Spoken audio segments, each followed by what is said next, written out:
Voilà, Dédé nous a pondu sa nouvelle liste.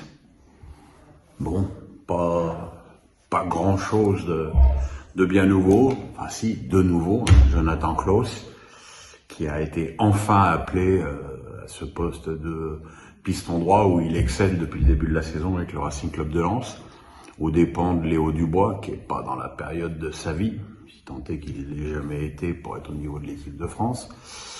Et puis franchement, voir Klaus apprendre sa sélection au milieu de ses coéquipiers au Racing Club de Lens et voir la joie de tous les joueurs, c'était vraiment une belle scène qui fait chaud au cœur sur la solidarité de cette équipe. Et puis c'est très mérité parce que c'est un bon joueur qui va pouvoir, je l'espère, avoir des chances de s'épanouir en sélection. Il a 29 ans, hein, c'est vrai que c'est pas tout jeune, mais voilà,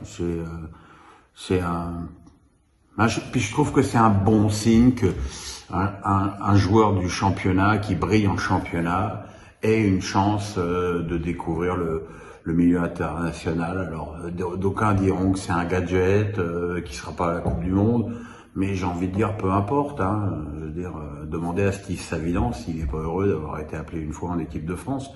Et que quand on a 23 joueurs, on peut se permettre de récompenser un joueur par une sélection.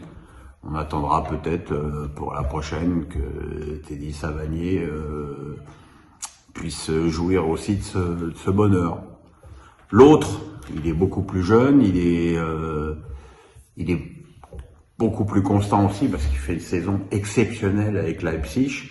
C'est Christopher Nkunku. Qui marque but sur but, qui fait passe sur passe, qui est extraordinaire.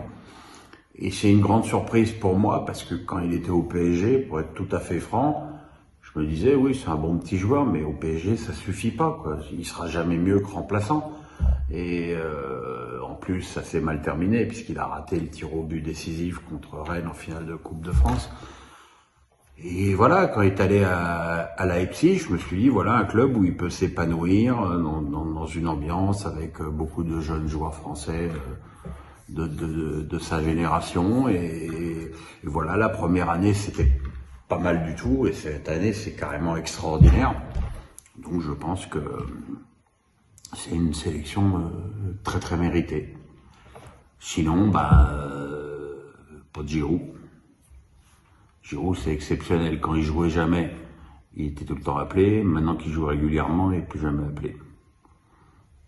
Même remarque pour Alphonse Areola, qui ne joue que l'Europa League avec West Ham. Et Fabianski lui est préféré en Première Ligue. Et Fabianski, c'est quand même pas, c'est pas de la première fraîcheur, puis c'est pas exceptionnel non plus. Mais bon, il est quand même en équipe de France. Alors que Albon Lafont, selon maintenant la jurisprudence Klaus, aurait mérité d'être là. Deschamps a dit qu'il manquait encore de régularité, mais justement, de toute façon, pour être troisième gardien et pas jouer, être régulier ou irrégulier, c'est pas tellement le débat. Ça te permet de goûter au groupe, de montrer déjà à Deschamps comment tu fais ta place dans ce contexte, ce qui est pas toujours facile. Donc voilà, un petit regret pour Alban Lafont, sinon je dirais qu'on a une sélection finalement assez classique. Et on verra ce que ça donnera donc contre la Côte d'Ivoire et l'Afrique du Sud.